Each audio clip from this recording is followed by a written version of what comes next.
இருக்கணும், தைரியமா இருக்கணும். அவன் வெட்கப்படக்கூடாது. அல்லேலூயா. எதுக்காக நம்ம வெட்கப்படுறோம்? ஏன் வெட்கப்படுறோம்? பாவத்துல இருக்கும்போது வெட்கப்படுறோம். நம்ம ஆண்டோட பிள்ளைகளா இருக்கோம், வெட்கப்படாத. தீமோத்தேயுக்கு பவுல் எழுதுறாரு, நீ வெட்கப்படாத ஊழியக்காரனா இருக்கிறாரு. அல்லேலூயா. ஆகவே நமக்குன்னு ஒரு பொறுப்புகள் கொடுக்கும்போது நாம் அதிலே வெட்கப்படக்கூடாது. அந்த பொறுப்பிலே நாம் உண்மையாக கர்த்தருக்காக நாம் செய்யும்போது கர்த்தர் நம்மை நடத்துகிறதா இருக்கிறார். ஏன் இதை நான் சொல்றேன்? நான் என்னுடைய அனுபவத்தில் கடந்து நான் வந்ததுனால நான் சொல்றேன். நானும் வாலிபர் குழுவில் இருந்தவன், வாலிபர்களுக்கு தலைமை வகுத்தவன், வாலிபர்களை நடத்தி கொண்டு கிட்டத்தட்ட நிறைய வாலிபர்களை ஆத்ம ஆதாயம் பண்ணவன். இன்னைக்கு நீங்க வேற இருந்து எண்ணக்கூடியவர்களாக இருக்கலாம். நீங்கள் என்ன செய்யணும்? உங்க தெருவில் இருக்கிறவங்க, ஏன் முதல்ல நம்ம சபையில எத்தனை பேர் வாலிப பிள்ளைங்க இருக்காங்க, அவங்களே ஆலயம் காணும். அவங்களோட முதல்ல பேசுங்க. இந்த 2025 சும்மா ஏதோ வந்தா ஏதோ போதும், அவ்வளவுதான் போதும் அப்படின்னு இருக்காதீங்க. தயவு செய்து நம்ம சபையில இருக்கிற வாலிப பிள்ளைங்க யாரு? மனவா இருக்காங்க, அப்புறம் யாரு சந்தோஷத்து, பொம்பளை பிள்ளைங்க, எனக்கு பேருன்னு அவ்வளவா தெரியல. எல்லாரும்ப்பா யூத் மீட்டிங் வாங்க, நம்ம இருப்போம்ல, உங்களை நீங்களே உற்சாகம் வாங்கணும். நீங்க உற்சாகம் பண்ணோம், ஒருத்தருக்கு உற்சாகப்படுத்துங்க. இதுதான் வாலிப கூடுங்க. ஏன்னா வாலிப பிள்ளைகள் பலவான்களின் கைகளுக்கு எப்படி இருக்காங்கன்னா அம்பார குடும்பங்களா இருக்கிறாங்க. ஆகவே இதெல்லாம் மனதில் வைத்துக் கொள்ளுங்க. தயவுசெய்து மறுபடியும் சொல்றோம், வெட்கப்படாதீங்க. நீங்க தப்பா பண்ணாலும் சரி வெட்கப்படாதீங்க. அதாவது குழந்தை எடுத்தோம்னா நடக்காது, கொஞ்சமா தவறுந்து விழுந்து அடிப்பட்டாதான் அவர். ஏன்னா நான்லாம் அதெல்லாம் கடந்து தான் வந்திருக்கேன். அதுக்காக யாரும் பொம்பளை பிள்ளைகள் ஆனாலும் சரி, ஆம்பளை பிள்ளைகள் ஆனாலும் சரி, தயவுசெய்து வெட்கப்படாதீங்க. தேவனுடைய காரியத்துல தேவன் உங்களை கொண்டு நடத்துவார். நான் கடந்த வாரத்துல மெசேஜ் கொடுக்கும்போது தாவிது நாமே அந்த வெளிக்கணிப்பை முறியடிக்கணும்னு சொல்லும்போது சவுல் என்ன சொன்னார்? உன்னால முடியாதுன்னு சொன்னார்ல. நீ இளைஞன், அவன் சிறுவயது முதல் யுத்த வீரன் சொன்னார். இருந்தாலும் தாவிது இல்ல, சேனைகளின் கர்த்தர் என்னோடு கூட இருக்கிறார் சொல்லி அந்த கோலியாத்தப்ப என்ன செஞ்சாருல? முறியடித்தாரு. நீங்களும் ஒவ்வொருத்தவங்களும் சேனைகளின் கர்த்தர் என்னோட கூட இருக்கிறாரு, இந்த யூத் மீட்டிங்ல என்னால் நடத்த முடியும், நிறைய வாலிபர்கள் நான் ஆதாயம் பண்ணி கொள்ள முடியும் அப்படின்னு சொல்லி வீட்டில் முதலாவது ஜெபம் பண்ணுங்க. சபையில கூடுங்க, சபையில பிளான் பண்ணுங்க. உங்களுக்கு பாஸ்டர் இருக்காங்க, பாஸ்டர்கிட்ட கேட்டு எல்லாரும் பண்ணுங்க. கண்டிப்பா நீங்க ஆளுக்குரிய வளர்ச்சியில எங்கேயோ போயிட்டு ஆண்டவர்கள் வளர்ச்சியாக பயன்படுத்துவார். அப்படின்னு நல்லபடியா தொடர்ந்து இதை மனதில் வைத்துக் கொள்வது என்னுடைய ஆலோசனையாக இருக்கின்றது. நாம் ஒரு வசனத்தை நாம் வாசிக்கலாம். 1 ராஜாக்களின் புத்தகம் 2ஆம் அதிகாரம் 2ஆம் வசனத்தை நாம் வாசிக்க கேட்போம்.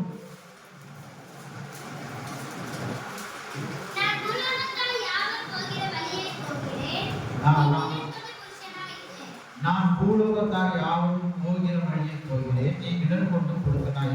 தாவீது மிகவும் வயது கடந்து சென்றவனாக அவன் குமாரனாகிய சாலோமோனை பார்த்து இந்த வார்த்தை கூறுகிறார். என்னவென்று? எல்லாரும் ஒரு நாள் போகத்தான் போகணும். நான் பூலோகத்தார் யார் எப்படி பிறந்து வந்தாங்களோ யாருக்கும் நிச்சயம் கிடையாது இந்த உலகத்துல. ஆதாம் எப்பொழுது பாவத்துல வீழ்ந்தாலும் அன்னிலிருந்து மரணமும் என்ன செய்தது? நம்ம கூடவே வந்தது. ஆகவே நான் பூலோகத்தால் யாரும் போகிற வழியே போகிறேன், நீ திடன் கொண்டு போதுனாய் சொல்லி தன்னுடைய மகனாகிய சாலோமோனை பார்த்து சொல்றாரு. ஆனா தாவியோட வாழ்க்கை நமக்கு நன்றாகவே தெரியும். கர்த்தருக்கு பிரியமுள்ள மனிதராக இருந்தார், கர்த்தருடைய சித்தத்தின்படி வாழ்ந்தார், கர்த்தருடைய சித்தத்தின்படி செய்தார். ஆனா ஒரே ஒரு இடத்துல மட்டும் தவறு செய்தார். ஆனால் அந்த தவறை உணர்ந்து அவர் மன்னிப்பை கேட்டு கர்த்தருக்கு ஏற்ற இருதயத்தின்படி வாழ்ந்தார். ஆகவே தாவிது பாருங்க, தன்னுடைய மகனாகிய சாலோமோன்கிட்ட இப்படியா சொல்றாரு, நான் பூலோகத்தால் யாரும் போகிற வழியே போகிறேன், நீ விடன் கொண்டு கொடுத்தனா இரு என்று செய்தார். 3ஆவது வசனத்துல நீ என்ன செய்தாலும், நீ எங்கே போனாலும் எல்லாவற்றிலும் புத்திமானா இருக்கிறதற்கும் கர்த்தர் என்னை குறித்து உன் பிள்ளைகள் தங்கள் முழு இருதயத்தோடும் தங்கள் முழு ஆத்மாவோடும் எனக்கு முன்பாக உண்மையாய் நடந்தபடிக்கு தங்கள் வழியை காத்துக் கொண்டால் இஸ்ரவேலின் சிங்காசனத்தில் வீட்டிற்கத்தக்க குருத்தன் உனக்கு இல்லாமல் போவதில்லை என்று சொன்ன தம்முடைய வார்த்தையை திடப்படுத்துகிறதற்கும் தன்னுடைய மகன், அதாவது சாக போகிற தருணத்துல, அதாவது மரணம் மறிக்க போற அந்த தாவீது அவர் தெரிஞ்சிச்சு நம்ம வயசாச்சு, நம்ம இந்த பூமியை விட்டு கடந்து போகிறது. பிள்ளையை கூப்பிட்டு சாலமோனை கூப்பிட்டு என்ன பண்றாரு? உபதேசம் அட்வைஸ் கொடுக்குறாரு. எப்பா முழு இருதயத்தோட ஆண்டவர் தேடணும், முழு பலத்தோடு ஆண்டவர் தேடணும்னு சொல்றாங்க.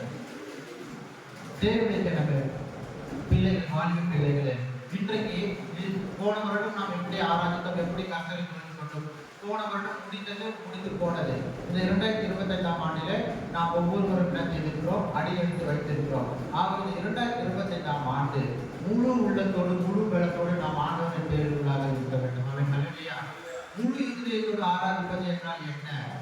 வாலிப பிள்ளைகளாகிய நான்லாம் வாலிப பிராயத்தில் இருக்கும்போது சனிக்கிழமை இரவே ஆலயத்தை பெருக்கி கழுவி சனிக்கிழமை நைட்டே நாங்கள் காய போட்டுடுவோம், வெளியெல்லாம் சேர் போட்டுடுவோம்.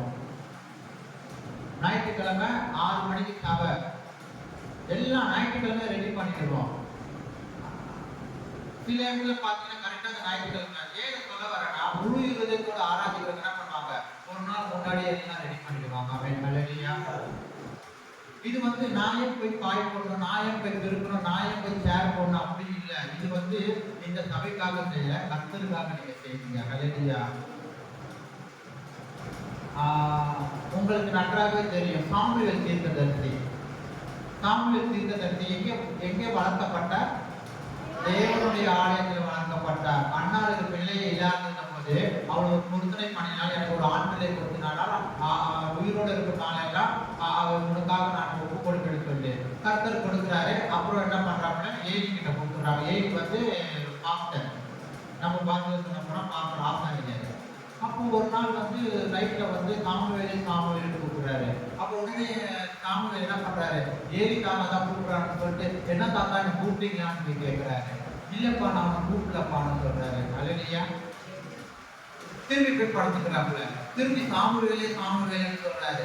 மறுபடியும் ஏரி தாத்தா தாத்தா என்ன கூப்பிட்டீங்களா தாத்தான்னு கேட்கிறாரு. இல்லப்பா நான் அவனை கூப்பிடலப்பான்றாரு. 3வது முறை அதே மாதிரி அப்போ ஏரிக்கு ஒரு கேள்வி வந்தது, கர்த்தர் ஏதோ இவனை கொண்டு பேச போகிறாருன்னு சொல்லி. அப்போ அவங்க சொல்றாரு, நீங்க வாசித்து பார்த்தா 3ஆம் அதிகாரம் 4ஆம் அதிகாரம் வாசிப்பது தெரியும். இந்த முறை உன்னை அழைத்தால் இதோ அடியே இருக்கிறேன் என்று சொல்லி கொடுக்குறாரு. சரி இவனை தோன்றுகிறார். அவர் மறுபடியும் அதே சாமுவேலே சொல்லும் போது இதோ அடியே என்று சொல்லும் கர்த்தாவே நம்ம சொல்றாரு. அப்போ ஆண்டவர் என்ன பண்றாரு, சாமுவேலோடு பேசுறாரு. அவர் ஒரு பெரிய தீர்க்கதரிசியா மாறினாரு. ஏன்னா சாமுவேல் தெரியாம இருக்குது. நல்ல கேளுங்க, ஏரியை விட்டுட்டாரு ஒரு சிறு பையன் கிட்ட. அப்போ வயது என்ன இருக்கும், ஒரு 10-12 வயது தான் இருக்கும் சாமுவேலுக்கு.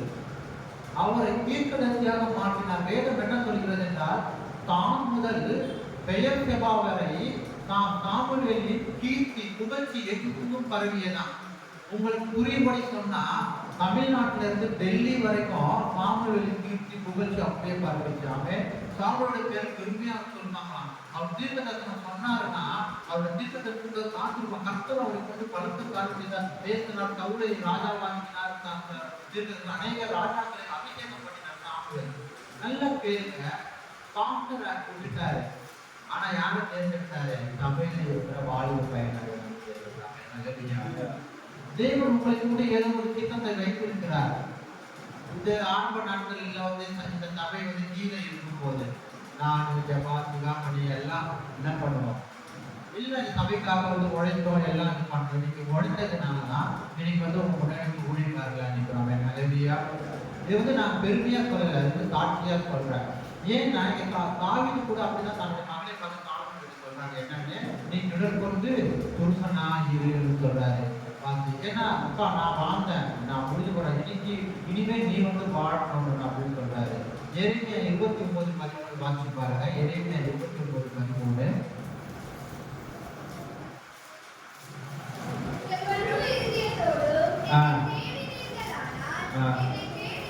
என்னை தேடி கண்டுபிடிப்பேன்.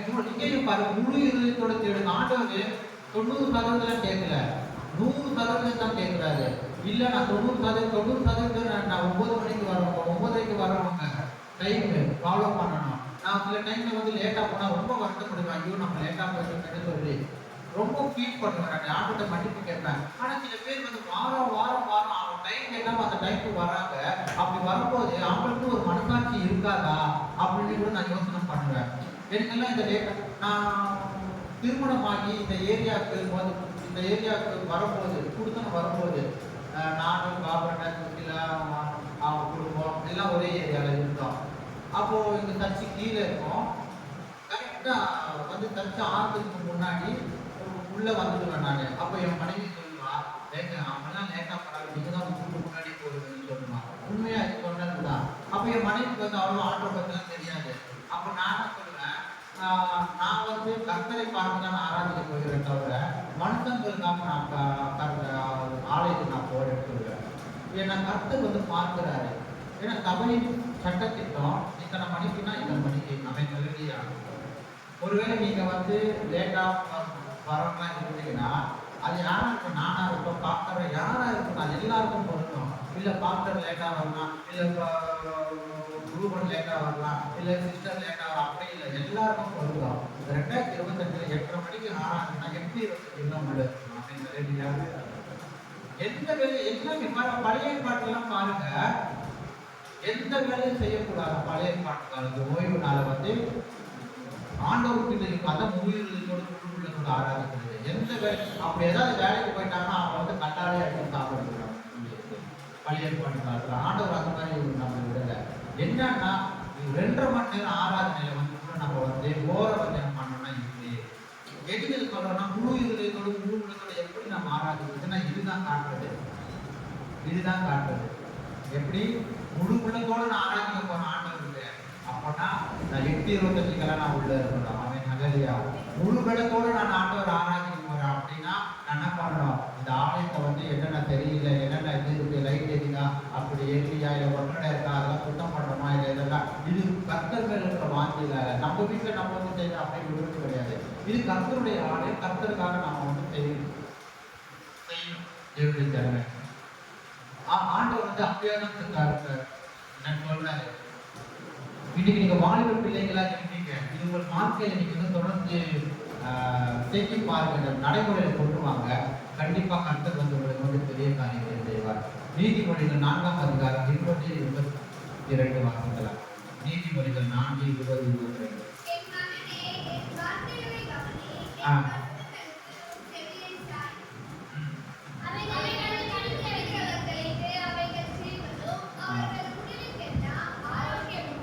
பாருங்க, என் மகனே என் வார்த்தைகளை கவனி, என் வசனங்களுக்கு செவியிருந்தார். முதல்ல கர்த்தருடைய வார்த்தையை நாம் கவனிக்கணும். அவருடைய வார்த்தைக்கு அவருடைய வசனத்துக்கு செவி சாய்க்கணும். நம்ம எத்தனை பேர் வீட்டில் பைபிள் படிக்கிறீங்க?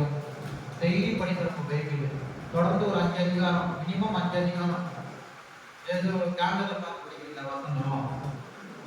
இன்னைக்கு தேதி 14ஆம் தேதி, இன்று முதல் அவனுடைய ஆசீர்வதிப்பேன், ஆகாயம் 19 படி அப்படி பார்த்து படிச்சிருக்கீங்களா?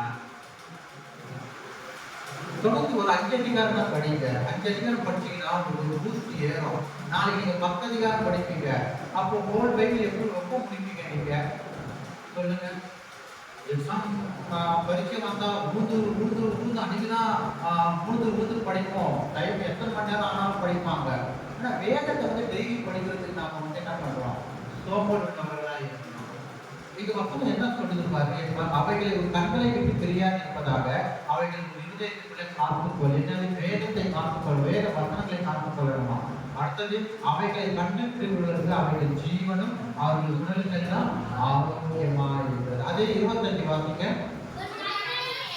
உன் கண்கள் நேராய் நோக்க கடவது, உன் கண்ணிமைகள் உனக்கு முன்னே செவ்வையாய் பார்க்க கடவது. நம்முடைய கண்கள் நேராய் நோக்கணும்ன்றாரு சாலமோன். அடுத்தது உன்னுடைய கண்ணிமைகள் செவ்வையாய் பார்க்கப்படுவதுன்னு சொன்னாரு.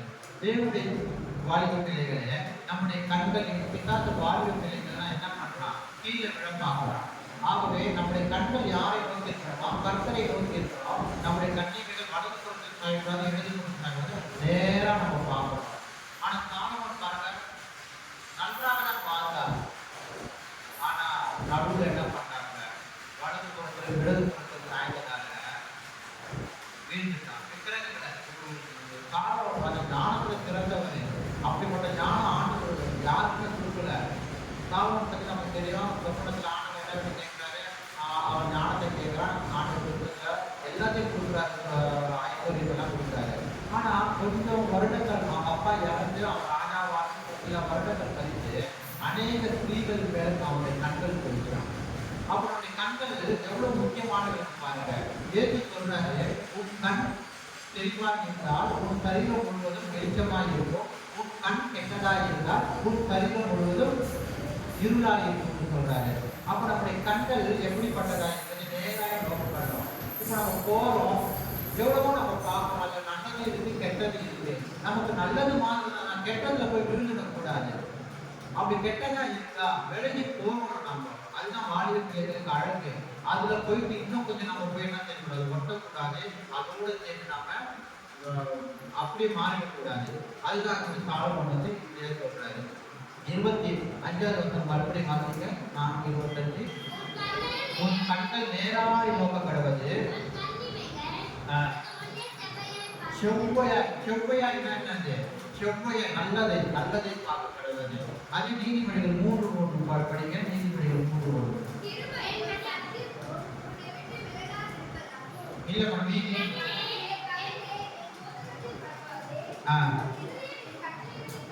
என் மகனை போதகத்தை மறவாதே, உன் இருதயம் என் கட்டளைகளை காக்கப்படுது. ஆணுடைய கட்டளை என்ன? இப்படி வாழணும். திருப்பி 3வது கிளாஸ்ல வந்து அவர் பேசினாரு தேவதாசர். அவரும் அதான் சொன்னாரு, அவருடைய கட்டளை என்ன, அவர் சொன்ன கட்டளையை நம்ம என்ன ஃபாலோ பண்ணணும், அதை வந்து இது பண்ணணும், கடைபிடிக்கணும். ஆகவே இந்த வாலிப பிள்ளைகளாகிய நாம் எப்படி இருக்க வேண்டும்? ஒரு கர்த்தருக்குள் ஒரு வாலிபன் எப்படி இருக்க வேண்டும்? புருஷனாய் இருக்கணும் முதலாவது. 2வது அவரை நோக்கி பார்க்க வேண்டும், செவ்வையாய் இருக்க வேண்டும். நம்முடைய கண்கள் அவரையே நோக்கி பார்க்க வேண்டும். ஒரு வாலிபன் கர்த்தருக்குள் எப்படி இருக்க வேண்டும் என்று இன்னொரு பார்க்க சங்கீதம் நமக்கு நல்லா இருக்குது. சங்கீதத்தின் புத்தகம் 119ஆம் அதிகாரம் 9ஆம் வசனம். வாலிபன் தன் வழியை எதினால் சுத்தம் பண்ணுவான்.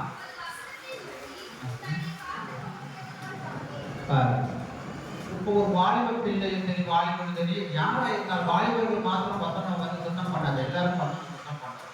ஏனென்றால் நீங்க தாழ்வு சொல்றாரு, வாலிபன் தன் வழியை எதினால். அவன் வந்து எந்த இடத்துல போனாலும் வந்து சுத்தம் பண்ண முடியாது, சோப்பு போட்டு சுத்தம் பண்ண முடியாது, எதுலையும் சுத்தம் பண்ண முடியாது.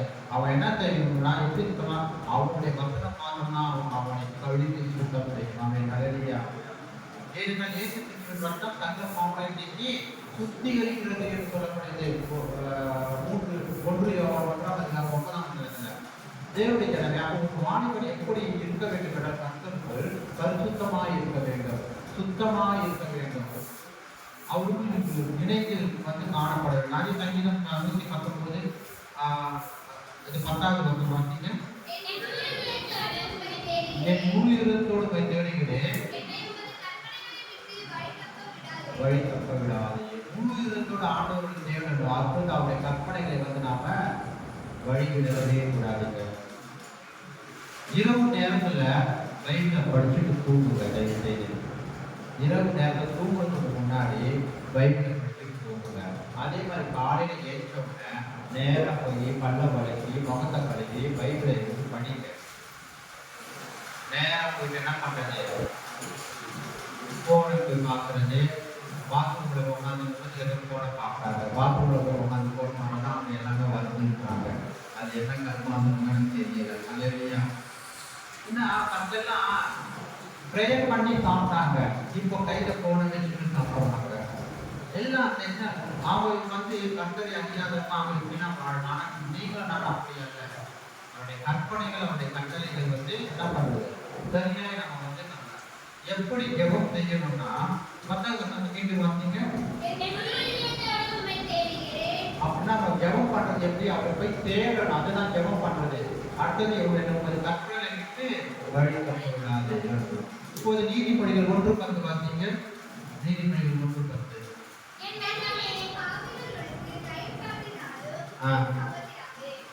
என் மகனை பாவிகள் வந்து நயம் காட்டினாலுன்னா என்ன,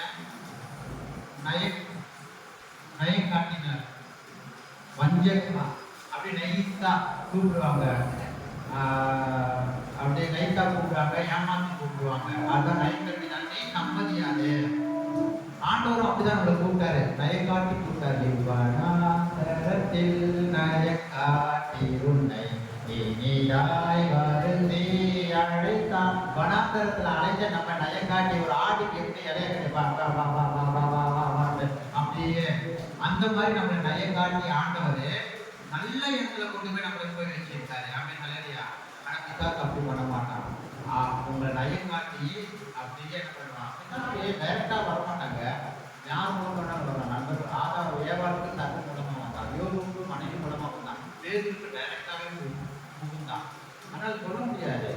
ஆனால் நயம் காட்டினாலும் ஏமாத்தி சொல்லுவாங்க, இவ்வளோ எப்போ பார்த்தாலும் தரிசின்னு சொல்றேன், ஒரு நாள் லீவ் போடுறோம், ஒரு நாள் எங்க கூட வாழணும்னு சொல்லுவாங்க. சொல்லு, உலகத்தை பார்த்துட்டு தேவன் தெரியவராது, அவர்கள் ஆராய்ச்சி பரவாயில்ல. ஞாயிற்றுக்கிழமை நம்ம ஒரு நாள் தானே, மீதி 3 வாரம் இருக்கேன், 3 வாரம் ஆராதனை பண்ணா ஆண்டவர் வந்து ஒன்றும் போஷிக்க மாட்டாங்க அப்படின்னு நீங்களே வந்து உங்களை ஏமாத்திட்டாங்க. தயவுசெய்து எல்லா வாரமும் கர்த்தருக்காக நீங்க வாங்க, கர்த்தரை இது பண்ணுங்க, நன்றிங்க.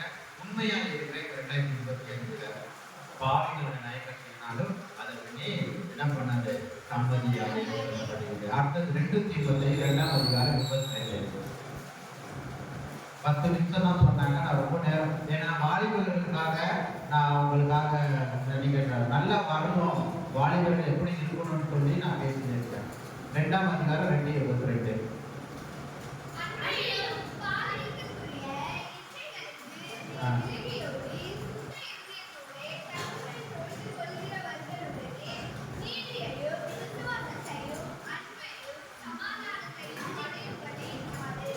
இங்கே பவுல் தீமோத்தேயுக்கு எழுதுறாரு, அன்றையும் காரியத்திற்குரிய இச்சைகளின் விலகியோடி சுத்த இருதயத்தோடு கர்த்தரை தொழுது கொள்கிறோம்.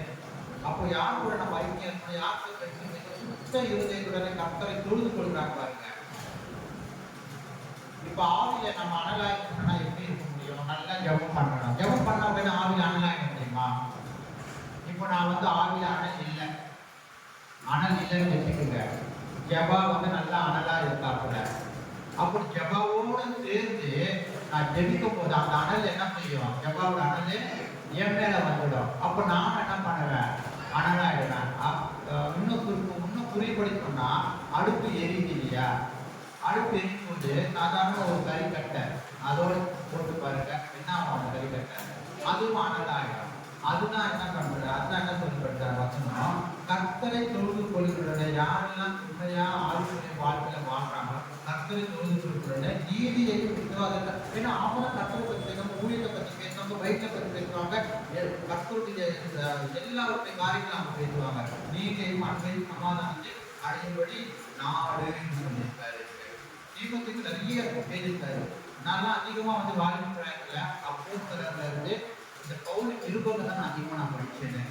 அந்த பவுலின் நிருபங்கள் அதிகமாக படிக்க தான் எனக்குள்ள ஒரு ஆண்டவர் பயன்படுத்த ஆரம்பிச்சாரு. எனக்கு நிறைய வசனங்கள் வந்து மனப்பாடமா நான் வந்து வச்சிருக்கேன். எந்தெந்த வசனம் எந்த இடத்துல வச்சிருக்கு கர்த்தருக்கு சோதனம். ஏன்னா எனக்கு அந்த ஞானத்தை வந்து தேவன் கொடுத்துருக்காரு. உங்களுக்கும் அந்த ஞானத்தை வந்து தேவன் தருவார். நான் விசுவாசிக்கிறேன். கண்ணை மூடிட்டீங்க. ஏன்னா உங்களுடைய வசனமே என் கண்களுக்கு தீபமும், உங்களுடைய வசனம் என் கண்களுக்கு தீபமும், என் பாதைக்கு வெளிச்சமா இருக்கிறது. இப்போ நான் வந்து ஒரு பாவத்துல போய் விழுகிறேன்னு வச்சுக்கோங்க, உடனே வசனம் வந்து காக்கும், தடுக்கும் வசனம். என்னுடைய சாட்சியை சொல்லி நான் முடிக்கிறேன். நான் ராயபுரம் கம்பெனியில நான் வேலை பார்த்துருந்தேன். அது வந்து ஒரு சின்ன பற்றாரு. கரண்ட் போயிடுச்சுன்னா ட்ராப் எல்லாம் எடுத்து மேலே வைக்கணும். ஒரு முறை இதே மாதிரி தான் கரண்ட் போயிடுச்சு. ஏன்னா மிஷின் எல்லாம் போடாது, மோட்டர்லாம் ஆஃப் ஆகிடும். அப்போ என்ன பண்ணணும்னா ஓனர் வந்து ட்ராப் எடுத்து மேலே வைக்க. அப்போ ஒரு ஆள் மேலே ஏறணும், இன்னொரு ஆள் கீழே இருந்து எடுத்து கொடுக்கணும். அப்போ நான் என்ன பண்ணேன், டே வாடா நான் மேலே ஏறணும், நீ எடுத்து கொடுக்குறான்னு சொன்னேன்.